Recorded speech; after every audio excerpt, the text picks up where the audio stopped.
Hari ini yang terjadi di Wetar Barat dalam hal ini Lirang, kami keluar masuk Atauru itu hanya berbekal surat izin jalan. Harga beras di Timor Leste itu jauh lebih murah dibanding harga beras yang ada di Indonesia. Maka suka atau tidak suka, hukum ekonominya mengisyaratkan masyarakat kami ya harus membeli beras yang murah. Dan masyarakat kami yang sakit dan butuh harus ditolong cepat. Maka tidak ada pilihan lain hanya ke Atauru. I've been dreaming in it, a life worth living in it, a life worth... Program diskon yang bersama saya Mary Sintora yang akan memanggilkan podcast kali ini, dan kita akan bahas seputar strategis mengelola daerah perbatasan di Kabupaten Barat. Di tengah-tengah kita telah hadir 3 narasumber.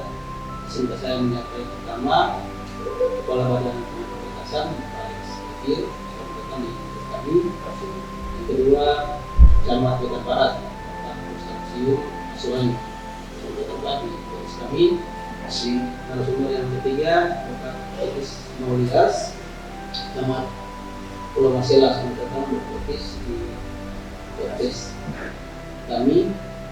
Saya kira dalam penyampaian daerah perbatasan itu kita lebih banyak ada di daerah perbatasan.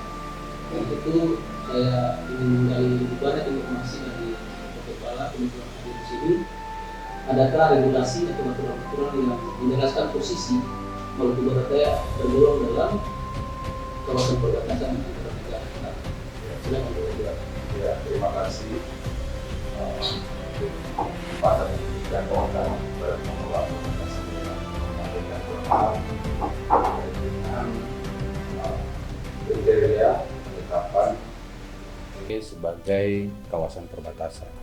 Di sini saya dapat menyampaikan bahwa regulasi yang dijadikan dasar itu yang pertama terdapat dalam PP 37 tahun 2008. Ini tentang perubahan atas PP nomor 38 tahun 2002 tentang daftar koordinat geografis titik-titik garis pangkal kepulauan Indonesia. Nah, dari garis pangkal ini terdapat titik-titik koordinat batas negara yang dikategorikan kawasan MBD memiliki 6 pulau terluar. Kemudian ditegaskan lagi dalam peraturan lainnya, yaitu keputusan Presiden nomor 6 tahun 2017, yaitu tentang penetapan pulau-pulau kecil terluar. Jadi Maluku Barat Daya ini memiliki 6 pulau terluar, yaitu Pulau Lirang, kemudian Pulau Wetar, Pulau Leti, Pulau Meti Marang, dan Pulau Marcella. Ya.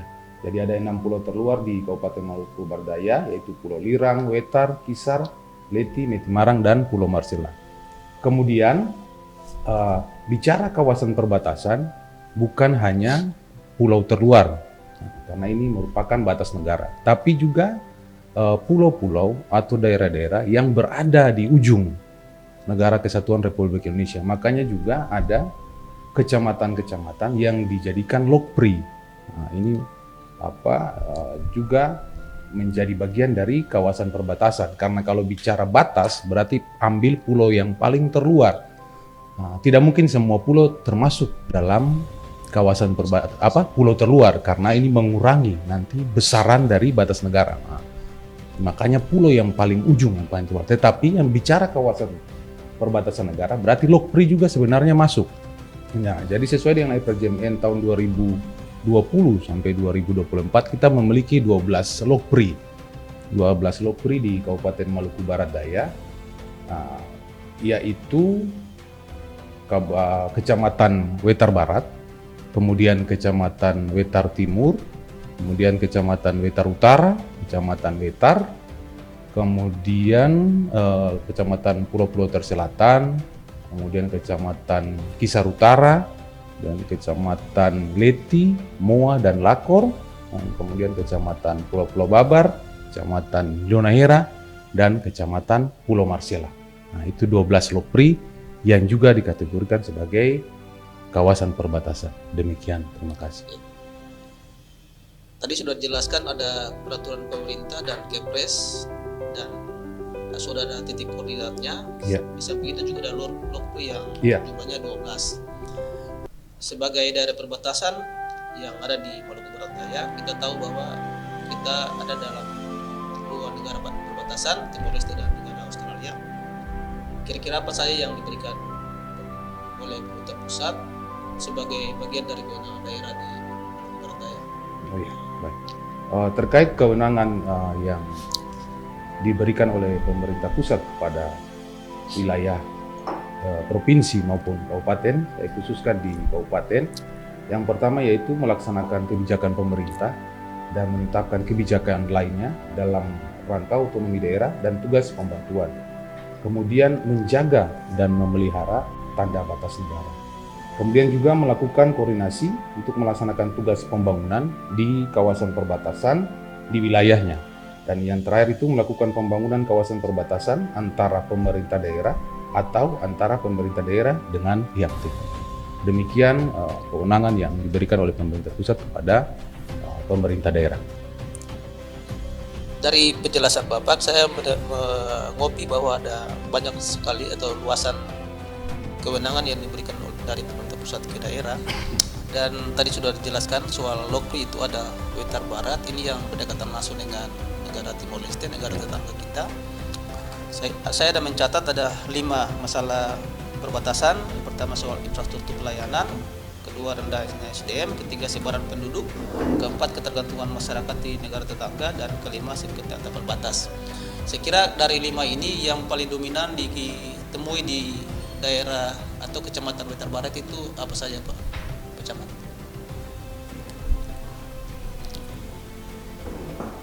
Ya, terima kasih.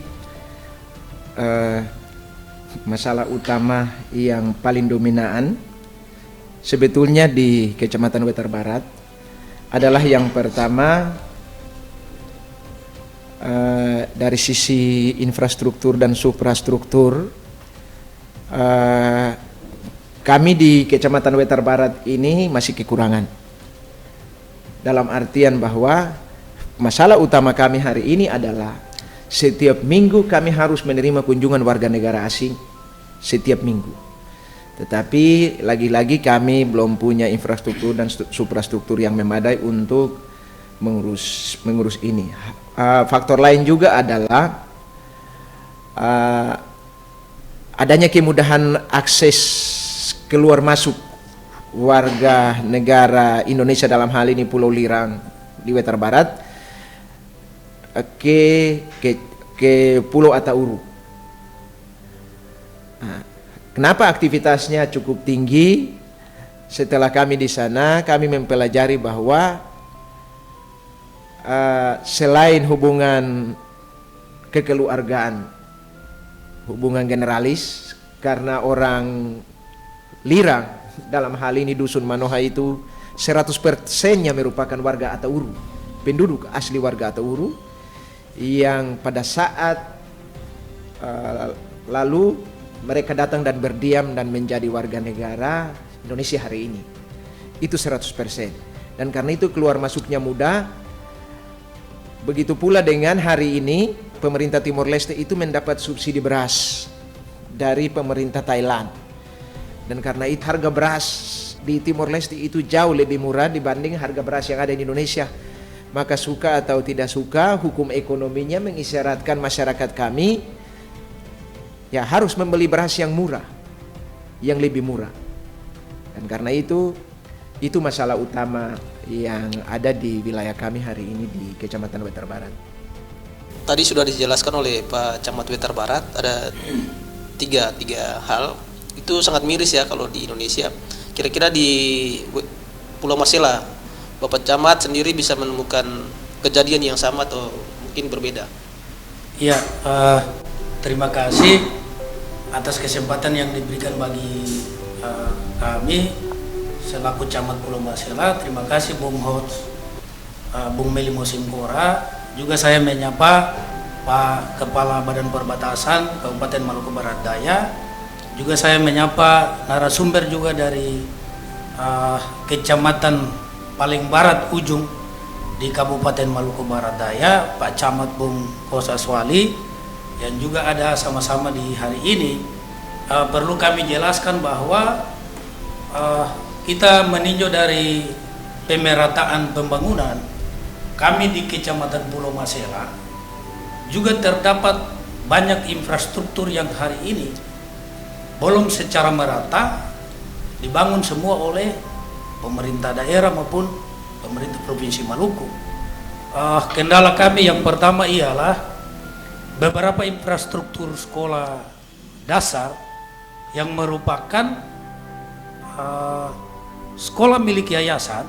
Oleh karena itu kami berupaya lewat usulan pemerintah kecamatan ke pemerintah daerah, namun sampai hari ini belum dilakukan pembenahan rehab maupun bangun baru karena terkendala soal aset dari yayasan itu harus diusulkan untuk menjadi SD negeri, sehingga ada ruang yang bisa dilakukan oleh pemerintah daerah untuk segera membenahi infrastruktur pendidikan. Dan mungkin kami tambahkan soal armada perhubungan laut di Kecamatan Pulau Masela. Tidak semua kapal singgah di wilayah itu, ada cuma beberapa kapal. Kami mencermati kalau misalnya kebutuhan mendesak yang harus kami ke wilayah kabupaten untuk pengurusan hal-hal yang kita pelayanan pemerintahan di Kabupaten Maluku Barat Daya, kita mengikuti rute kapal kurang lebih hampir 2 hari sampai 3 hari baru sampai di wilayah Kabupaten Maluku Barat Daya.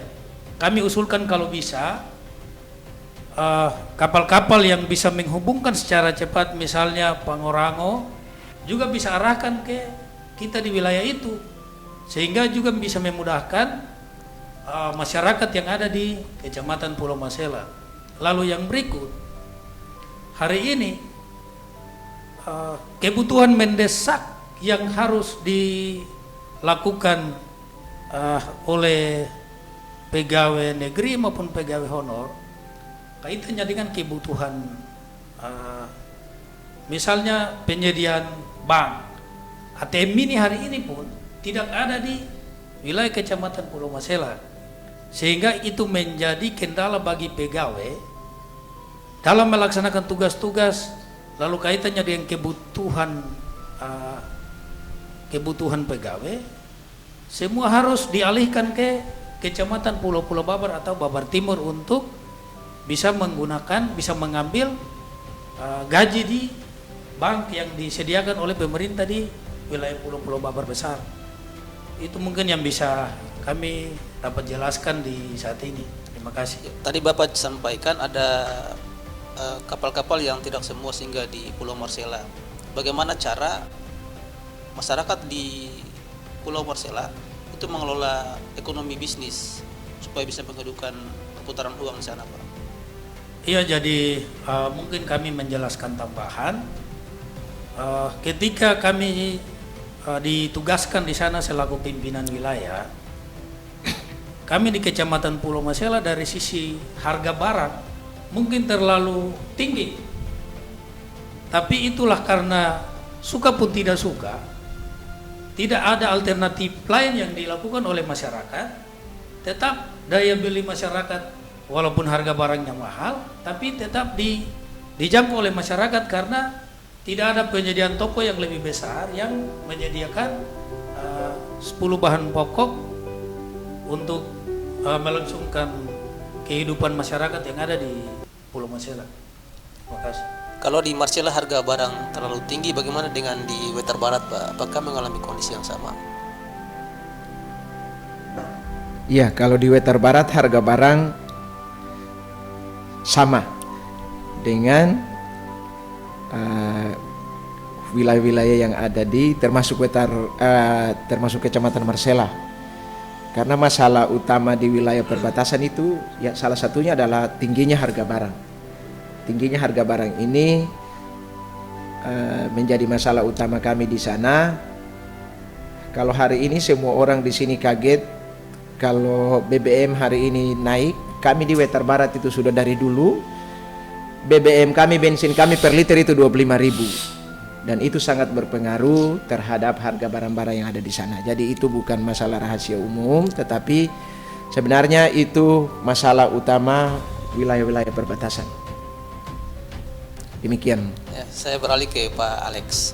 Tadi gambaran masalah yang sudah disampaikan dari Pak Camat Wetar Barat sama Pak Camat Pulau Marcella. Saya pikir ini sangat riskan kalau tidak ditangani secara baik, maka akan menjadi dampak yang negatif bagi NKRI secara umum dan Maluku Barat secara khusus. Saya kira pasti ada program ataupun kegiatan yang dilaksanakan untuk mendukung pengelolaan perbatasan di daerah terkhusus di Maluku Barat ya. Kira-kira strategi apa yang Bapak selama ini lakukan untuk bisa mengatasi masalah-masalah tersebut? Jadi berbicara terkait dengan pengelolaan kawasan perbatasan, kita tidak hanya berbicara terkait dengan pertahanan atau menggunakan kekuatan militer untuk menjaga kedaulatan Negara Kesatuan Republik Indonesia. Tapi berbicara terkait perbatasan, berarti kita juga berbicara bagaimana untuk melakukan pembangunan di kawasan perbatasan. Karena tadi dari penjelasan Bapak Camat Wetar Barat maupun Bapak Camat Pulau Marcella, kekuatan di wilayah-wilayah perbatasan ini bisa dikatakan sangat lemah. Karena apa? Kapasitasnya sangat rendah, di mana infrastrukturnya sangat terbatas, kemudian aksesnya untuk di segala bidang juga sangat terbatas. Nah, ini juga sangat berpengaruh terhadap pembangunan di kawasan perbatasan di Maluku Barat ya. Jadi bisa dikatakan bahwa seluruh atau semua wilayah atau kawasan perbatasan khususnya di Maluku Barat Daya ini masuk dalam kategori terisolir. Nah, kemudian juga masuk lagi dalam kategori tertinggal. Nah, jadi perhatian pemerintah bukan hanya bicara masalah pertahanan, memang juga ada masalah pertahanan. Untuk itu untuk memperkuat perbatasan, maka kami juga melakukan koordinasi dengan instansi-instansi. Salah satu program kami juga melakukan koordinasi, sinkronisasi dengan instansi-instansi yang mempunyai kepentingan atau kapasitas untuk pertahanan negara. Kemudian juga kami melakukan patroli, memfasilitasi patroli. Ini melibatkan semua pihak atau semua unsur yang mempunyai tugas dan kewenangan dalam rangka pertahanan maupun keamanan negara. Nah, kemudian terkait dengan bagaimana melakukan pembangunan di kawasan perbatasan ini sesuai dengan fungsi kami juga mempunyai program dan kegiatan ini melakukan koordinasi, sinkronisasi dan integrasi terkait dengan penyusunan rencana aksi dalam pembangunan kawasan perbatasan. Nah, ini juga kami berkoordinasi dengan semua instansi terkait baik di tingkat pusat, provinsi maupun di daerah. Nah, untuk dalam rangka untuk bagaimana untuk membuat program pembangunan di kawasan perbatasan ini dia bisa sinkron, kemudian dia bisa terintegrasi dan dia terpadu dalam pelaksanaannya. Nah, kemudian juga untuk memperkuat itu, kami juga melakukan koordinasi, sinkronisasi dan juga integrasi dalam pengembangan dan pembangunan kawasan perbatasan. Ini juga bentuk kegiatannya kami juga melibatkan atau terlibat bersama-sama dengan semua pihak atau semua kementerian, lembaga di tingkat pusat maupun OPD di provinsi maupun di daerah kabupaten yang mempunyai kewenangan terkait dengan pembangunan kawasan perbatasan. Jadi memang untuk mengelola kawasan perbatasan, demikian yang tadi saya sudah sampaikan, beberapa program-program kegiatan yang kami lakukan dalam rangka untuk bagaimana kita mengelola kawasan perbatasan. Demikian. banyak masalah yang terjadi saat ini akhir-akhir ini, apalagi di daerah perbatasan. Tadi sudah disinggung oleh Bapak Kepala Perbatasan, itu ada terisolir dan tertinggal. Saya kira mencermati kondisi hari ini, itu banyak yang ada di kecamatan yang agak sedikit ribet atau pusing untuk bisa pengelolaan dari sisi pendidikan dan kesehatan. Kira-kira dari sisi dari Pak Camat Wetar Barat, kalau dari bidang pendidikan dan bidang kesehatan, kira-kira apa yang bisa dilakukan dengan keterbatasan yang ada di Wetar Barat, Pak? Iya, terima kasih. Yang pertama saya perlu cerita sedikit terkait dengan masalah pendidikan yang ada di wilayah sana. Memang yang biasanya terjadi itu adalah wilayah-wilayah yang kaya dan subur itu masyarakatnya. Mereka enggan melanjutkan pendidikan. Sumber daya manusia di Kecamatan Wetar Barat itu sangat minim karena mereka hidup dalam kelimpahan. Hari ini bersyukurlah bahwa kami melihat dan berterima kasih kepada pemerintah daerah Kabupaten Maluku Barat Daya. Untuk tahun ini kami benar-benar sangat merasakan dampak positif dari adanya pemerataan guru yang hari ini dilakukan oleh Dinas Teknis Dinas Pendidikan. Ada desa kami, desa Telemar itu sejak saya masuk, desa itu sekolahnya hanya memiliki 1 guru. Setelah kami berkoordinasi termasuk dengan Dinas Pendidikan, termasuk dengan beberapa sekolah soal ketersediaan guru, hari ini bersyukurlah bahwa desa itu mendapatkan 6 guru sekaligus, termasuk di beberapa desa yang lain. Artinya bahwa dari titik yang cukup rendah masalah pendidikan di sana, hari ini pemerintah daerah mulai membantu dan menjadikan masalah SDM atau pendidikan ini sebagai salah satu program prioritas, sehingga masyarakat di sana sangat berterima kasih. Masalah pendidikan di sana kami sangat yakin di tahun ini dan tahun-tahun yang akan datang semakin hari semakin berkembang. Ya, Pak Kos, saya menyinggung lagi soal tadi Pak Kos sampaikan ada beberapa tradisi yang sama. Kira-kira dari budaya di desa-desa tetangga yang ada di Wetar Barat yang berdekatan langsung dengan Atauru, kira-kira dari sosial budaya itu mereka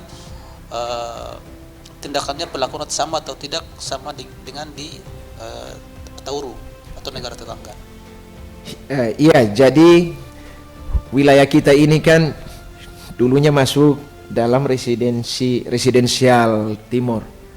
Sebelum Maluku ini sebelum MBD ini masuk Maluku, sebelumnya kita ini bergabung dengan Timur. Dan karena itu budaya kita ini sama. Budaya orang MBD ini sama persis dengan budaya orang Timur, dalam hal ini orang Timur Leste maupun NTT, memiliki kemiripan. Apalagi seperti yang saya katakan tadi, bahwa orang Lirang itu sebagian besar merupakan orang asli Atauru. Ya, karena itu maka tidak heran kalau budaya kita benar-benar sama persis. Yang saya lihat di sana, setiap kali tradisi masuk minta di dalam 2 bulan, dalam 1 bulan ini, ya, di dalam bulan Agustus kemarin itu saya mendapatkan 2 kali acara perkawinan warga negara Timur Leste di Atauru dengan warga negara Indonesia yang ada di Pulau Lirang. Dan saya diundang untuk menghadiri acara itu. Ada yang tradisi adatnya dilaksanakan di Lirang dan resepsi pernikahannya itu dilaksanakan di Atauru, dan kami diundang dalam kapasitas selaku keluarga untuk menghadiri acara dimaksud. Dan itu acara tradisi adatnya ya beda-beda tipis lah dengan tradisi adat yang hari ini ada di wilayah Kisar, yang ada di wilayah Letimo Lakor, bahkan yang ada di Luang Sermata.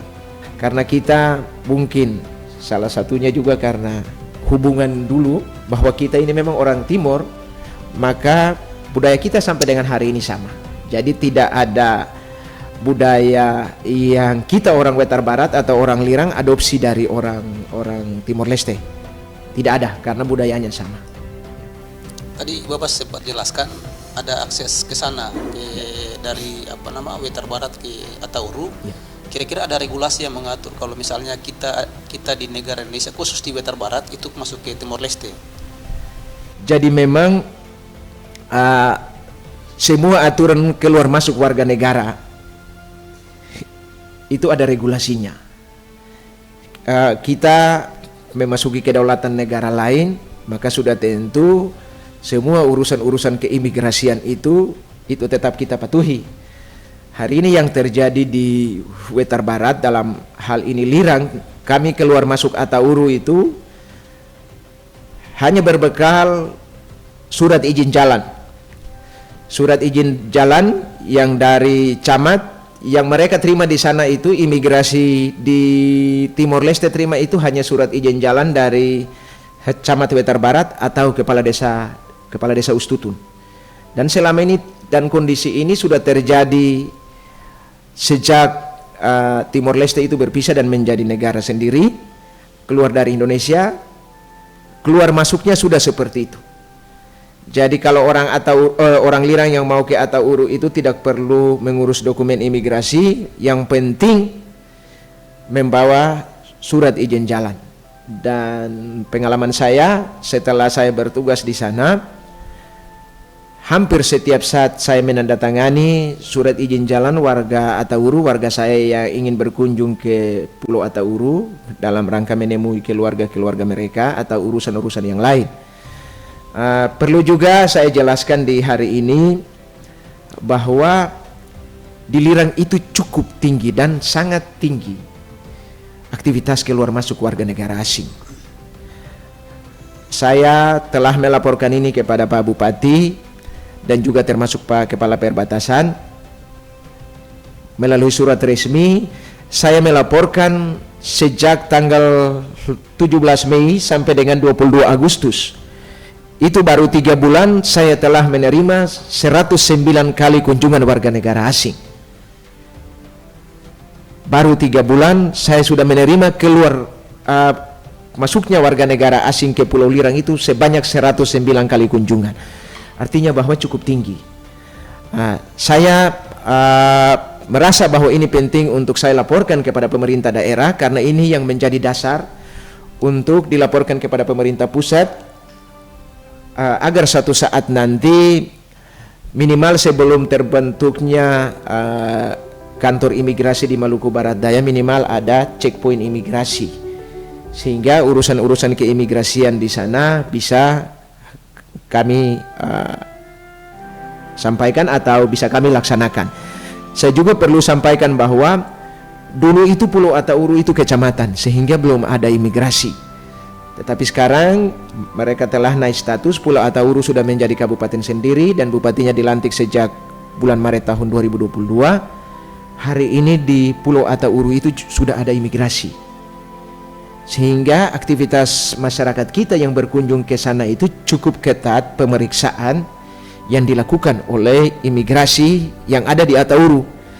Sementara mereka masuk di wilayah saya, ya terpaksa saya hanya bisa mengontrol, karena tidak ada checkpoint imigrasi atau petugas imigrasi yang ada di sana, sehingga lebih banyak sesuai dengan arahan yang disampaikan oleh Kepala Badan Perbatasan, Pengelola Perbatasan Daerah kepada saya. Setiap saat kami hanya mendata. Setiap kali mereka datang, kami mengambil data identitas lengkap.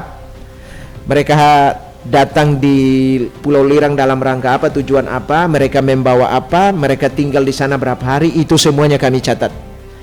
Dan seperti tadi saya sampaikan, sudah 109 kali kunjungan dalam 3 bulan.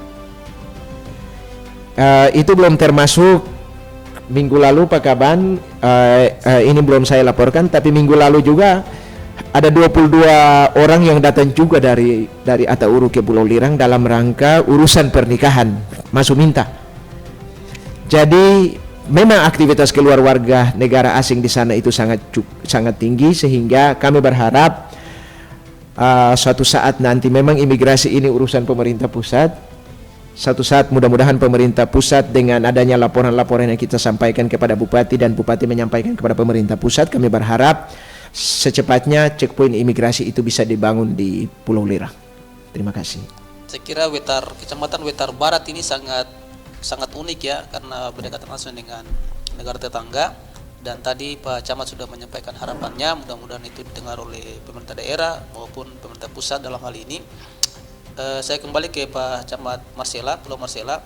Dari kekurangan-kekurangan yang ada yang tadi sempat Pak Camat sampaikan atau jelaskan, kira-kira tindakan nyata yang dilakukan dari sisi pendidikan dan kesehatan, Pak. Iya, jadi perlu kami jelaskan. Yang pertama, dari sisi pelayanan kesehatan, hari ini kita patut menyampaikan apresiasi dan sambutan yang positif kepada pemerintah daerah Kabupaten Maluku Barat Daya, karena di Kecamatan Pulau Marcella telah dibangun puskesmas yang kelas sama dengan kota. Oleh karena itu ini respon positif yang harus kami sampaikan ke pemerintah daerah Kabupaten Maluku Barat Daya. Kami menyambut positif ini. Yang harus dibenahi adalah pemerataan tenaga medis. Jadi 2 puskesmas yang bangunannya cukup representatif, namun 1 puskesmas di wilayah barat itu puskesmas LTB, dokternya dokter kontrak sementara. Lalu puskesmas di wilayah sebelah timur di Kecamatan Pulau Marcella itu tidak ada tenaga dokter. Oleh karena itu sewaktu-waktu minimal ada pelayanan yang butuh dokter di puskesmas Marcella, berarti dokter yang penempatannya diperuntukkan untuk puskesmas LTB beralih pelayanan ke puskesmas Marcella. Jadi mungkin pembangunannya representatif, tapi tinggal pemerataan dari sisi tenaga medis. Lalu yang berikut soal tenaga pendidikan, mungkin masalah hari ini yang dijelaskan oleh Pak Camat Wetar Barat, mungkin juga kami rasakan sama dengan Kecamatan Pulau Marcella. Jujur saja bahwa saat kami baru tiba di pulau itu, 1 minggu kami melakukan kunjungan kerja ke semua desa-desa, 11 desa 1 dusun di Kecamatan Pulau Marcella. Itu kami langsung mengunjungi sekolah-sekolah, baik itu sekolah negeri maupun sekolah yayasan, dan kami temukan rata-rata sekolah di sana itu rata-rata cuma 2 guru. Oleh karena itu, lewat koordinasi yang kami sampaikan di Dinas Pendidikan, dan puji Tuhan sekolah-sekolah itu sudah penambahan tenaga pendidik, dan sementara ini kita berkoordinasi lagi sehingga bidang-bidang studi yang belum dipenuhi bisa mungkin tahun 2023 bisa penambahan guru-guru sehingga bisa menjawab kebutuhan pendidikan yang ada di wilayah Kecamatan Pulau Marcella. Dan mungkin kami sampaikan di hari ini juga, kami di sana memang kendala dengan penyediaan WiFi, karena setiap kali baik itu SMP, SMA maupun SD melakukan asesmen, itu alternatif yang harus dilakukan oleh guru-guru itu semua ke arah Babar Timur. Jadi setiap kali asesmen murid bersama guru semua harus menyeberang ke Kecamatan Babar Timur untuk bisa melakukan asesmen, karena penyediaan fasilitas pendukung WiFi-nya tidak ada di Kecamatan Pulau Marcella. Jadi mungkin itu menjadi harapan kami ke depan, itu bisa difasilitasi oleh Dinas Kominfo sehingga bisa memudahkan siswa-siswa yang ada di wilayah Kecamatan Pulau Marcella. Terima kasih. Terima kasih Pak Camat yang sudah menyampaikan banyak permasalahan, namun juga harapan kepada pemerintah daerah dan pemerintah pusat Dan di saat ini mungkin sesi terakhir saya memberikan kesempatan kepada Pak Kepala Perbatasan untuk mungkin menjelaskan sedikit dan harapan oleh pemerintah pusat dan pemerintah daerah soal 17 kecamatan yang dampaknya luar biasa kalau tidak ditangani hari ini. Ya, terima kasih kesempatannya. Jadi memang bicara terkait dengan pengelolaan kawasan perbatasan, dan kita mungkin ke aspek untuk penguatan di perbatasan negara ini memang permasalahannya adalah bahwa aparat atau sumber daya di kawasan perbatasan terkait dengan pertahanan ini memang masih sangat terbatas, baik dari sisi peralatan maupun sarana prasarana pendukung. Ini yang memang selalu menjadi perhatian kami, dan kami sudah sampaikan ke kementerian atau lembaga yang terkait lewat forum-forum diskusi atau forum-forum rapat koordinasi bersama dengan BNPB dan kementerian lembaga di tingkat pusat maupun dengan OPD di tingkat provinsi. Nah, harapan kami bahwa ke depan dalam rangka penguatan di wilayah perbatasan ini agar instansi-instansi yang punya kewenangan di bidang pertahanan agar lebih diperkuat lagi. Kemudian juga instansi-instansi yang diberikan kewenangan untuk mendukung juga terkait dengan pertahanan, seperti selain tentunya TNI Polri, ada kemudian Kementerian Pertahanan, tapi juga instansi-instansi pendukung seperti Bakamla atau instansi-instansi pendukung lainnya dalam rangka untuk memperkuat perbatasan ini agar dapat diperlengkapi dengan baik, dan tentunya dilengkapi juga dengan sarana prasarana yang baik. Kemudian yang berikut saya bicara terkait dengan aspek lintas batas. Lintas batas negara ini yang memang menjadi satu permasalahan yang cukup rumit di wilayah Kabupaten Maluku Barat Daya. Kenapa demikian? Karena belum ada MOU atau belum ada kerjasama terkait dengan batas laut untuk antara Indonesia dan negara Demokrat Timur Leste. Nah, ini tentunya juga berimbas bahwa belum ada MOU lainnya, entah itu terkait dengan perdagangan atau mungkin pendidikan dan sebagainya. Ini memang agak kesulitan karena persoalan batas ini belum selesai.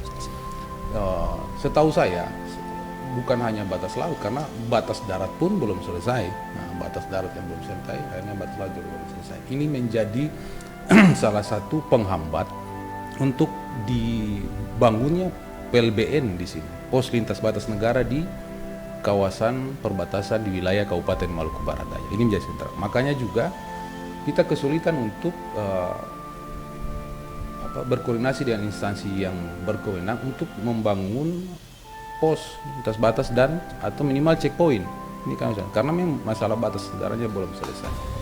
Nah, jadi kita belum ada pintu resmi terkait dengan perlintasan di batas negara. Jadi masih memakai pintu yang memang sudah ada.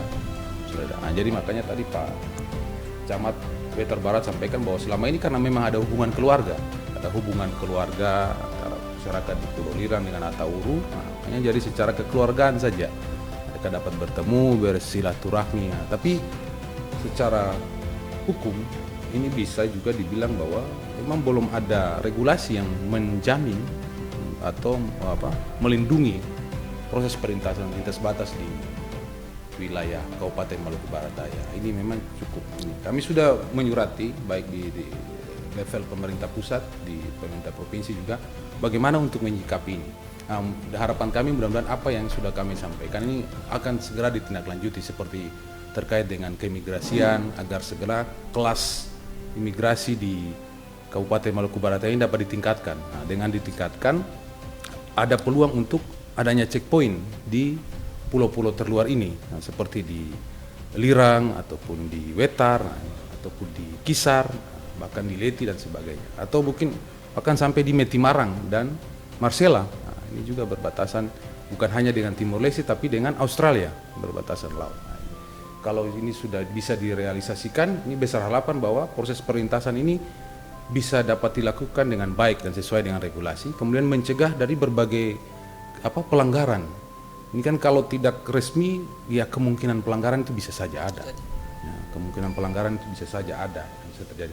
Dan kita upayakan bahwa ini bisa dapat diminimalisir dengan cara itu, ada pos-pos itu. Kemudian bukan hanya untuk migrasi, kemudian ke pabeanan, kemudian ke karantinaan. Nah, karena ini juga sudah ada proses perdagangan, bukan hanya perlintasan orang, tapi barang juga sudah ada. Entah itu ternak, makanan. Nah, ini kan berarti butuh juga karantina. Kemudian juga terkait dengan pajak. Nah, ini mungkin kami mengharapkan bahwa semua instansi yang dapat mendukung terkait dengan perlintasan ini juga dapat segera untuk direalisasikan di wilayah kami. Dan harapan besarnya adalah bahwa proses untuk MOU terkait permasalahan batas wilayah laut antara Indonesia dan Timor Leste ini dapat segera direalisasikan. Dan kemudian juga langkah-langkah yang diambil untuk dapat melindungi proses perlintas batas di kawasan kami, khususnya di Kabupaten Maluku Barat ini juga agar dapat menjadi perhatian serius. Nah, gitu. Kemudian yang terakhir terkait dengan aspek pembangunan kawasan perbatasan. Ini pembangunan ini harus sesuai dengan karakteristik wilayah di Kabupaten Maluku Barat Daya. Nah, ini juga menjadi PR yang besar bagi bukan hanya Kabupaten Maluku Barat Daya, tapi ini juga kiranya juga mendapat perhatian serius dari pemerintah provinsi maupun pemerintah pusat. Karena memang kawasan perbatasan di Kabupaten Maluku Barat Daya bisa dikategorikan sebagian besar ini tertinggal dan terisolir. Nah, ini infrastrukturnya sangat terbatas.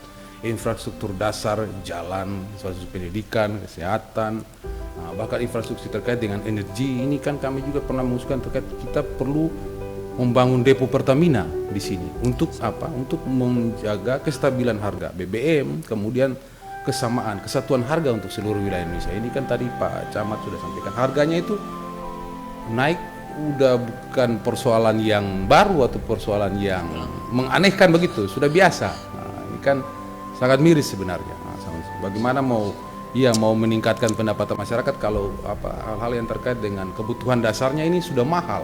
Nah, makanya juga nanti terjadi bahwa karena akses transportasi yang sulit, akhirnya untuk pemenuhan kebutuhan pokok ini bahkan harus sampai ke negara tetangga. Nah, ini kan cukup miris. Bahkan untuk berobat pun bisa ke negara tetangga. Jangan-jangan ke depan kalau ini tidak menjadi perhatian serius, bisa saja semua hal bergantung ke negara tetangga. Padahal bukan masalah kita tidak mampu, tapi ya memang ada keterbatasan pemerintah daerah untuk memenuhi semua kebutuhan dasar, terutama infrastruktur di wilayah perbatasan. Nah, kemudian kami juga selalu melakukan koordinasi dengan pemerintah pusat, pemerintah provinsi, dan kami juga sudah mengajukan usulan lewat renaksi. Kami juga melakukan koordinasi dengan instansi-instansi terkait lainnya dalam forum-forum musrengbang. Nah, ini wilayah di kewenangan dari OPD lain, tapi kami juga mengajukan usulan agar usulan terkait dengan kawasan perbatasan itu dapat terintegritas, terpadu dalam pelaksanaannya, kemudian juga dapat diawasi dengan baik. Ini memang tidak bisa hanya dilakukan oleh satu pihak, tapi harus dilakukan bersama. Ya, kita gotong royong oleh semua pihak, baik pemerintah pusat, pemerintah provinsi, bahkan pemerintah kabupaten di daerah kabupaten dan kota. Karena apa? Masing-masing punya kewenangan. Bagaimana untuk menyelesaikan persoalan besar di kawasan perbatasan kalau tidak ada kerjasama? Karena pemerintah kabupaten terbatas, pemerintah provinsi juga terbatas, dan mungkin juga pemerintah pusat punya batasannya juga. Nah, ini memang butuh kolaborasi, butuh kerjasama dan keterpaduan dalam pelaksanaan supaya juga menghindari adanya tumpang tindih. Nah, harapan kami ke depan regulasi untuk mendukung penguatan terhadap instansi-instansi yang mengelola perbatasan, kemudian juga penguatan untuk para camat-camat, baik terkait dengan kapasitasnya maupun juga sarana prasarana pemerintahan juga di kabupaten kita masih sangat terbatas, sarana prasarana dasar. Ini memang butuh kerja yang ekstra, butuh juga proses yang cepat karena waktu terus berjalan dan tantangan juga semakin banyak. Nah, demikian harapan kami, semoga ke depan kita lebih bersatu lagi, kita lebih terpadu lagi dalam mengelola kawasan perbatasan khususnya di Kabupaten Maluku Barat Daya. Demikian, terima kasih. Ya, terima kasih Pak Kepala Perbatasan Kabupaten Maluku Barat Daya. Tadi disinggung bukan semua soal orang, tapi ada akses barang yang mengalir ke RDTL, negara tetangga kita. Saya ingat ada satu peristiwa yang terjadi di Wetar Barat. Itu kalau dari sisi kesehatan katanya sakit itu tuh pindahnya ke ke Timor Leste karena mungkin terlalu dekat. Ini juga mesti diminimalisir. Pak Camat mungkin bisa menjelaskan sedikit soal itu. Iya, terima kasih. Jadi iya, namanya kesehatan ini merupakan satu hal yang sangat penting, dan kesehatan itu butuh tindakan cepat. Kalau orang sakit, dia pasti butuh sesegera mungkin ditangani. Yang terjadi di wilayah kami, yang kami dapati di Pulau Lirang itu adalah ketika masyarakat kami itu sakit, memang kami memiliki puskesmas yang cukup representatif dengan tenaga kesehatan juga yang mumpuni. Namun salah satu kendala kita adalah listrik di Pulau Lirang itu hanya menyalanya malam. Sementara semua tindakan kesehatan apalagi yang berkaitan dengan operasi itu butuh sumber listrik. Sehingga hal ini menjadi kendala di teman-teman di puskesmas. Maka sudah tentu yang terjadi ketika masyarakat yang sakit, kalau cuma sakit biasa itu otomatis ke puskesmas. Tetapi sakit, misalnya harus melahirkan atau butuh operasi yang lain, maka tidak ada pilihan lain kecuali memilih untuk ditangani secara cepat. Yang kami dapati di sana ketika orang sakit dan begitu mau ditangani secara cepat, ada kapal yang dari Kupang yang mau ke Moa, maka sudah tentu itu puskesmas merujuk mereka ke rumah sakit umum di Moa. Begitu pula dengan sebaliknya ketika ada kapal, masyarakat yang sakit itu perlu ditangani secara ekstra, tetapi tidak ada kapal yang ke Moa, kapalnya itu hanya dari Moa mau ke Kupang, maka sudah tentu yang dirujuk itu adalah ke Kupang. Begitu pula dengan ketika kondisi-kondisi tertentu tidak ada kapal, tetapi ada masyarakat kami yang sakit dan butuh harus ditolong cepat, maka tidak ada pilihan lain hanya ke Atauru atau ke Kalabahi. Dan itu yang kami dapati, perjalanan ke Atauru itu lebih dekat, hanya tidak sampai 1 jam masyarakat kami itu sudah bisa ditolong di Atauru. Perjalanan ke Kalabahi itu 5 sampai dengan 6 jam. Pernah juga ada masyarakat yang karena harus butuh dioperasi, maka terpaksa dirujuk, pihak puskesmas Tutun rujuk dan melahirkannya di rumah sakit di Kalabahi, dan itu sudah ada kerjasama selama ini menurut informasi yang saya dapatkan dari kepala puskesmas. Nah, tetapi yang ke Atauru ini, yang seperti yang tadi disampaikan oleh Pak Kepala Badan, bukan karena kita tidak mampu, tapi karena memang itu pilihan. Apalagi itu saudara mereka. Mereka tidak tega melihat saudaranya yang ada sakit di Lirang, mau dirujuk ke Moa tidak ada kapal, mau dirujuk ke Kupang juga tidak ada kapal, dalam kondisi tertentu itu tidak ada kapal, maka tidak ada pilihan lain kecuali ke Atauru. Dan itu bukan hal yang luar biasa menurut saya, tetapi itu sudah menjadi hal yang biasa karena mereka itu orang saudara. Mereka itu orang saudara, sehingga situasi itu selama situasi ini karena terus terjadi, maka tidak ada pilihan lain kecuali kami selaku pemerintah membantu sehingga proses ini bisa berjalan dengan baik.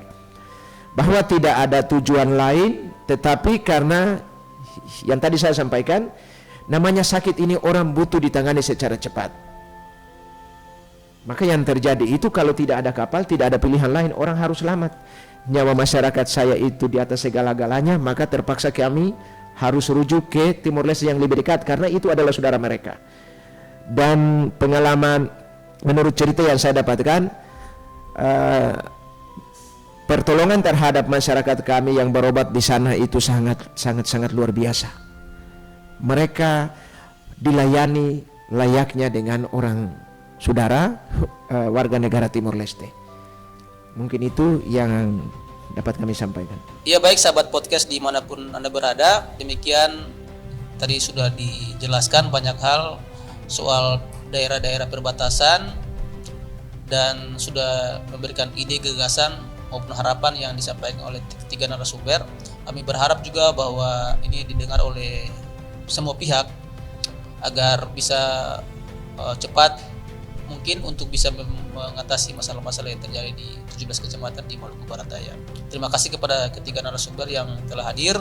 Semoga apa yang disampaikan bisa berguna dan bermanfaat bagi NKRI secara umum dan Maluku Barat secara khusus. Kalwedo.